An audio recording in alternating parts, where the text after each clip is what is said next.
승리하는 복된 하루가 되시기를 간절히 축원을 드립니다. 우리는 잘 알고 살아가는 것 같지만 사실 잘 모를 때가 많이 있습니다. 우리 하나님을 또한 잘 안다고 말하기도 하고 고백하기도 하지만 사실 우리는 하나님에 대하여 잘 모를 때가 많습니다. 마찬가지로 우린 죄에 대하여 너무나 잘 알고 있다고 생각하며 말하지만 우린 죄에 대하여 사실 모를 때가 많습니다. 죄가 이미 우리 가운데 만연해 있거나 아니면 깊은 뿌리를 갖고 있는데, 그런데 우리는 죄에 대하여 잘 깨닫지 못하고 죄의 메커니즘과 혹은 또 어떤 죄의 모습들이 우리 가운데 있음에도 불구하고 그것을 발견하지 못하거나 아니면 심지어는 알아도 그냥 모른 채 하고 지나가는 경우가 많기 때문에 그렇습니다. 인류는 죄 때문에 에덴 동산에서 쫓겨나게 되었고 죄로 인하여 고통받으며 괴로워하고 있고 또 죄가 여전히 우리 가운데 우리를 억누르며 그리고 우리를 억압하고 있고, 그리고 이후에 우리가 하나님 앞에 섰을 때는 그 죄 때문에 심판받을 수 있다라는 것을 우리는 알지만 사실 살아가면서 우리는 그 죄를 알면서도 행하지 못하며 혹은 또 그 죄를 우리는 파괴하거나 혹은 또 그 죄에서 벗어나 자유함을 누리지 못하며 살아가는 경우가 많이 있는 것을 잘 알고 있습니다.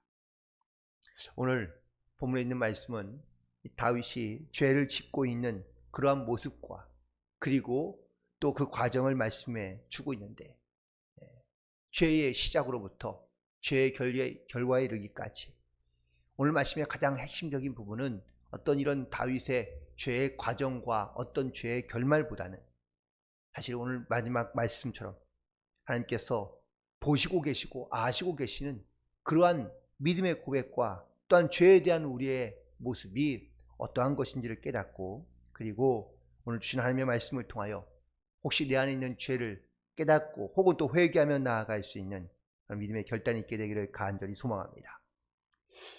다윗의 죄의 시작을 가만히 보니까 견쟁할 때가 되어 암몬과 전쟁을 다시 시작하게 된 것을 보게 됩니다. 이 전쟁할 때가 되었고 혹은 또 출전할 때가 되었다는 것은 바로 전쟁의 적정한 시기가 되었다는 것을 의미하고 있는데, 이 출전할 때는 이스라엘 지역에 봄이 오면 바로 그때 이제 우기가 끝나고 그리고 건기가 시작되면서 곡식들을 거두는 추수의 계절이기 때문에 그렇습니다. 그리고 우기가 지나가고 건기가 되었기 때문에 어떠한 곳을 갈 때에도 역시 거침없이 갈 수 있는 가장 적절한 때였다는 것을 말해주고 있습니다. 그리고 특별히 이 전쟁이 필요했던 가장 중요한 이유 중 하나는 앞서 우리가 10장에서도 봤지만 이 암논에 있던 한온이 선전포고를 해왔고요. 그 과정 가운데 다른 곳에 요청했던 아람과의 전쟁에서 승리를 하고 이제 본격적으로 암논과의 전쟁에 나아가는 그때가 되었기 때문에 그렇습니다. 그리고 전쟁에서 점점점 승리를 하고 드디어 암몬의 수도인 라빠를 에워싸 포위하고 그리고 장기적인 전쟁에 들어가는 그 어느 날을 말하고 있습니다. 그런데 어느 날 저녁에 그가 예루살렘 성 위에 서 있다가 그리고 그 여인을 마주하게 되는 그런 모습이 오늘 본문 가운데 등장하고 있는데요. 아마 이 본문에서 하나님께서 우리에게 주시는 가장 중요한 메시지 중에 하나는 다윗은 전쟁터에 있지 아니하고 그의 성에 남아 있었다라는 이 말을 통하여 지금 다윗이 직면하고 있는 가장 중요한 전쟁은 적과의 전쟁이 아니라 자신과의 전쟁이었다는 사실, 또한 죄와의 전쟁이 곧 시작되고 있다는 것을 우리에게 말씀하고 있다는 겁니다. 그는 저녁 때가 되어 침상에서 일어나 자기의 성 근처를 산보하고 있었습니다. 저녁 때가 되었다니 아마 다들 해는 지고 그리고 뉘엿뉘엿 지어가며 어둠이 깔리기 시작하는 그곳에 한 여인이 바로 샤워를 하고 있던 것이죠. 목욕을 하고 있는데, 그런데 놀랍게도 다윗은 그 모습을 보면서 그인의 모습이 아름다워 보였다고 말하고 있습니다. 아마 다윗이 그 모습을 보았을 때에 그나마 고민했을 겁니다. 계속 보아야 되는가? 아니면 멈춰야 되는가? 다윗은 눈을 피하기도 하고 혹은 또 발걸음을 돌이켜보지도 하지만 그는 여전히 그 여인에 대한 관심사가 끊어지지 않는 것을 고민했을 겁니다. 그래서 속으로는 이렇게 생각했겠죠. 보기만 하는데 뭐가 대수겠는가? 그런데 보면 볼수록 이 여인의 아름다움에 다윗은 빠져들기 시작합니다. 근데 문제는 여기에서 단순한 호기심으로만 끝나는 것이 아니라 그 호기심이 행동으로 옮겨지게 되었다라는 것이 바로 이 죄의 시작인 것을 보게 됩니다. 그리고 다윗은 종을 시켜서 그 여인이 누구인지 알아오게 합니다. 그런데 그 여인은 자기의 부하 중에 한 사람인 바로 우리아였고, 또한 이 밧세바는 자기가 늘 함께 모든 전략을 세우는 그런 아히도벨의 바로 손녀였다라는 사실이죠. 이것을 알았다면 다윗은 거기에서 멈췄어야 했습니다. 더 이상 이 여인에 대해 관심을 갖지도 않고 혹은 거기에서 사실은 끊었어야 되죠. 그런데 다윗은 더 아주 악을 행하며 혹은 또 죄악 가운데 나아가고 맙니다. 한마디로 말하면 자신과 그리고 또 죄와의 싸움에서 다윗은 지고 말았다라는 겁니다. 그의 마음은 이 여인에게 이미 벌써 빼앗긴 상태였고, 그리고 심지어 그의 마음과 생각 가운데 강하게 역사하고 있는 것은 하나님보다는 사탄의 유혹 가운데 빠져 죄를 짓고 있다라는 것입니다. 심지어 그가 몰라서 죄를 지은 것이 아니라 알고도 죄를 지었다는 것이, 이것이 바로 다윗의 죄의 가장 중요한 부분이라고 말할 수 있습니다. 결국 다윗은 자기의 욕망에 이끌려 혹은 죄에 이끌려 그는 그 여인을 자기의 왕궁으로 부르게 되었고, 그리고 그는 그녀와 동침하게 됩니다. 그런데 그의 죄악은 여기서 끝나는 것이 아닙니다. 그 여인이 얼마 후에 임신하게 되었다는 소식을 전해오자 그는 전장에 있던 이 여인의 남편인 우리아를 들어오게 합니다. 그리고 그에게 잘 먹여서 그리고 회포를 풀라고 집으로 보내는데, 그런데 이 우리아는 이 임금의 뜻대로, 다윗의 뜻대로 행동하지 않습니다. 결국 자기의 죄를 은폐하기 위하여 다시 우리아를 불렀지만 그의 뜻대로 되지 않자 이번 어떻게 합니까? 그를 맹렬한 전쟁터로 보내어 죽도록 내버려 둡니다. 그리고 다윗은 그 우리아가 죽고 난 이후, 그리고 모든 장례를 마치고 난 다음에 이 밧세바를 위하는 척 하면서 자기의 아내로 받아들이게 되는 것을 보게 됩니다. 그리고 오늘 본문에 있는 말씀은 여기에서 끝이 납니다. 마치 모든 것이 다 감추어지고 혹은 또 모든 것이 제대로 완벽한 범죄가 이루어지는 것처럼 보이게 됩니다. 그러나 오늘 본문에 있는 말씀의 마지막을 이렇게 정리하고 있습니다. 다윗이 행한 그 일이 여호와 보시기에 악하였더라. 무슨 말입니까? 하나님께서는 알고 계신다라는 그런 뜻입니다. 다윗이 예루살렘에서 치러했던 전쟁은요, 이런 칼과 무기의 전쟁이 아니라 자신과의 그리고 죄와의 전쟁이었다는 사실을 말해주고 있습니다. 암논과의 전쟁보다 다윗에게는 사실 이 영적인 싸움이 더 중요한 싸움이었습니다. 그런데 다윗은 그 싸움에서 결국은 지고 맙니다. 그는 전쟁에는 백전노장이었는지 모르지만 그는 죄악 가운데 싸우는 모습은 너무나도 연약한 사람이었던 것을 보게 됩니다. 오늘 우리는 다윗이 죄를 범하는 모습을 함께 보았습니다. 어쩌면 우리 신앙인들에게 이 다윗이 죄를 저지르는 모습은 조금 생소해 보입니다. 그리고 좀 이해가 되지 않는 부분도 있습니다. 아니, 다윗이 어떻게 이럴 수 있을까? 가끔 우리가 이런 모습을 또 이런 생각을 갖는 경우들이 있죠. 아니, 어떻게 그 사람이 그럴 수가 있을까? 전혀 죄를 짓고, 아니, 죄를 지을 것 같지 않은 사람이 왜 죄를 지을까? 아니, 그렇게 신앙이 좋은 사람이 왜 죄 가운데 빠졌을까?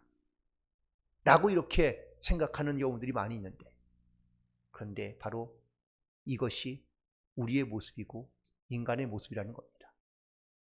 아무리 신앙이 좋거나 믿음이 좋은 사람이라 할지라도 죄 가운데 빠지면 죄를 지을 수밖에 없다는 겁니다. 우리는 우리의 죄성을 깊이 있게 인식하고, 그리고 우리는 깨달아 알며 또한 믿음으로 늘 이 영적인 싸움 가운데 결단하며 나아가야 될 이유가 바로 여기에 있다는 겁니다. 다윗도 이런 죄를 지었으니 우리도 조심해야지 라고 생각은 하지만, 정작 우리가 이 죄 가운데 빠져들게 되면 우린 죄와 어떻게 맞서야 되는지, 어떻게 싸워야 되는지를 알지 못한 채, 혹은 또 심지어 알면서도 우리는 그 죄 가운데 빠져들어가는 경우들이 많이 있다는 겁니다. 다윗이 죄를 짓는 모습을 보니 뭔가 긴박하고 또한 마치 귀신에 홀린 듯 정신없이 빠져들어가는 모습을 볼 수 있습니다. 악한 영에 이끌리면은요, 자기의 모습을 보지 못하고 이 죄에 홀리듯이 이끌려 또한 그렇게 죄 가운데 온전한 신앙을 깨닫지 못하며 어리석어 보이는 것이 바로 이 죄에 빠진 사람들의 모습이라는 겁니다. 더 나쁜 것은 자기의 죄를 감추거나 합리화하기 위하여 더 악한 죄를 짓는다라는 겁니다. 다윗이 자기의 죄를 보고 그는 거기에서 멈추거나 그리고 정말 하나님께 회개하며 돌아왔다면 아마 하나님은 더 이 다윗을 귀하게 보시고 아름답게 보셨을 겁니다. 하지만 그는 자기의 죄를 감추려 더 악한 일로 혹은 악한 길로 가고 있는 다윗을 우리는 깨닫고 혹은 또 발견하게 됩니다. 우리도 크게 다르지 않을 것 같습니다. 나의 죄를 알면서도 우리는 그 죄를 인정하지 않거나 심지어는 더 불효하고, 그리고 우리의 죄를 감추며 그리고 더 악한 죄로 혹시 우리가 나아가고 있는 것은 아닌지를 다시 한번 돌아봅니다. 사람이기에 물론 다윗처럼 죄를 지을 수 있습니다. 우리도 사람이라 죄를 짓습니다. 그런데 그 죄의 합리화를 위하여 어떠한 변명거리나 혹은 또 그 죄를 감추기 위한 더 다른 악을 행하는 것이 아니라 반드시 하나님께 우리의 죄를 자복하고 회개하며 하나님 앞에 나아갈 수 있는 그런 영적인 결단 가운데 늘 무장하여 나아가야 될 줄로 믿습니다. 죄는 처음에는 내가 원하는 것을 취하는 것 같지만 사실 지나고 나면, 아니 죄가 드러나게 되면 많은 것을 잃을 수밖에 없는 그런 모습을 우리 가운데 나타내주고 있습니다. 이후에 다윗이 이 죄로 말미암아 어떤 많은 고난을 겪게 되었는지 물론 성경 말씀을 통해서 등장하게 되고 아시는 분도 많이 계실 겁니다. 결국 그가 죄를 범함으로, 아니 그 죄를 또한 감추기 위하여 더 악한 일을 행함으로 말미암아 다윗의 인생 가운데 비참하거나 아니면 정말 가슴 쓰린 고통들이 많이 등장하게 되었다는 것이죠. 따라서 우리도 이 죄에 대하여 어떻게 반응하며 또한 어떻게 우리 하나님 앞에 나아가야 될지를 오늘 이 다윗의 모습을 통하여 깨닫고 결단하며 나아갈 수 있게 되기를 간절히 소망합니다. 오늘 본문만 보면 다윗의 범죄는 완전 범죄처럼 보입니다. 그는 자기가 갖고 있는 힘과 권력을 이용하여 밧세바의 남편 우리아를 죽게 만들고요. 그리고 미망인이었던 이 밧세바를 자기의 아내로 맞이하는데 성공합니다.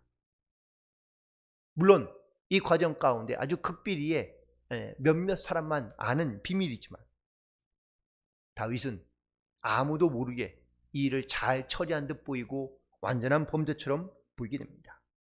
다윗의 범죄가 완전 범죄처럼 보이는 이유는 바로 그 시대가 갖고 있는 통념적인 그러한 전통과 관습과 문화가 있었기 때문이죠.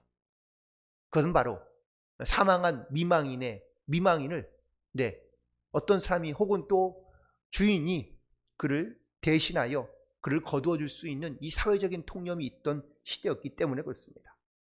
다윗 시대의 왕이 이렇게 자기가 원하는 여인을 취하는 것도 뭐 크게 죄라고 말하기 어렵기 때문이었던 그런 시대 가운데 있었기 때문에 그렇습니다. 그래서 그의 범죄는 아무 문제가 없어 보이고 완전한 범죄처럼 보이지만 오늘 말씀 가운데 하나님께서 보시고 그의 행함이 악한 것이었다고 말씀해 주고 있습니다. 결국 하나님 앞에는 완전한 범죄가 없다는 것을 말하는 겁니다. 내가 생각하기에는 완벽한 것처럼 보이고 또한 내가 생각할 때에는 많은 사람들을 잘 속이거나 아니면 완전한 범죄라고 생각하지만 하나님 앞에는 완전한 범죄가 없다는 사실을 분명히 기억하며 그리고 우리의 죄, 심지어 하나님은 우리가 생각하는 것까지도 다 아신다고 말씀해 주고 계시니 우리의 죄를 감출 수 있는 것이 아무것도 없다는 겁니다. 사람은 속일지 모르지만 하나님은 속일 수가 없습니다. 죄가 숨겨졌다고 다른 사람들이 알지 못한다고 그를 좋아하거나 기뻐하고 있다면 그것이 바로 어리석은 것이라는 것을 말씀하고 있는 겁니다. 하나님은 모든 것을 보시고 또한 모든 것을 아시며 그리고 모든 것을 심판하시는 하나님이신 줄로 믿습니다. 내가 죄 속에 있으면서도 이게 내 죄일까? 나에게 무슨 죄가 있나? 라고 말하는 사람은 가장 어리석은 사람이라는 겁니다. 내가 싸워야 할 죄가 무엇인지 그리고 지금 나는 어떤 죄 가운데 혹시 놓여 있는지 우리는 깨어서 알며 그리고 무엇보다 하나님이 나를 아시고 나를 보신다는 이 믿음의 고백 가운데 여러분들 믿음으로 그리고 하나님의 말씀으로 분별하여 이 죄와 맞서 싸우고 그리고 회개함으로 하나님 앞에 나아갈 수 있는 저와 여러분이 되기를 간절히 소망하며 오늘도 믿음 안에 승리하는 하루가 되시기를 주님의 이름으로 간절히 축원을 드립니다. 기도하시겠습니다.